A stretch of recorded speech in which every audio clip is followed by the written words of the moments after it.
राजुरा येथे वाहतूक पोलिसांच्या निष्काळजीपणामुळे जीवघेणा अपघात, संस्थांचा तीव्र निषेध।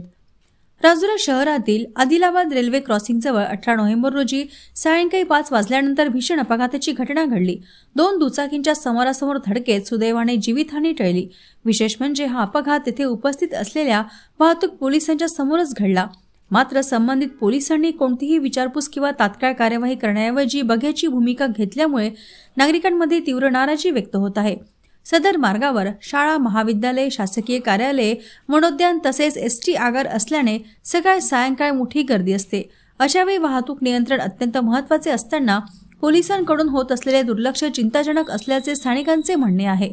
राजुरा शहरात सध्या वाहतूक व्यवस्थेचे 3:13 वाजले असून महामार्गावर मोठ्या वाहनांचे अवैध पार्किंग, वाहतूक कोंडी आणि नियमांचे सातत्याने होणारे उल्लंघन या समस्या वाढत चालल्या आहेत। या पार्श्वभूमीवर आम्ही किती गाड्या चालान करू अशा स्वरूपाची प्रतिक्रिया काही वाहतूक पोलिसांकडून मिळत असल्याने नागरिकांमध्ये संताप पसरला आहे।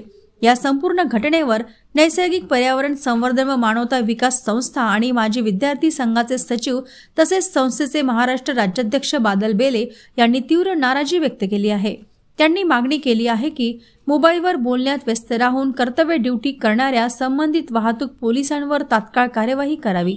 महामार्गावर अवैधरित्या पार्किंग करणाऱ्या वाहनांवर दंडात्मक कार्यवाहीसह आवश्यक असल्यास फौजदारी गुन्हे दाखल करावेत। विद्यार्थी व सामान्य नागरिकांना त्रास होणार नाही यासाठी वाहतूक पोलिसांनी तातडीने कडक व्यवस्था लागू करावी।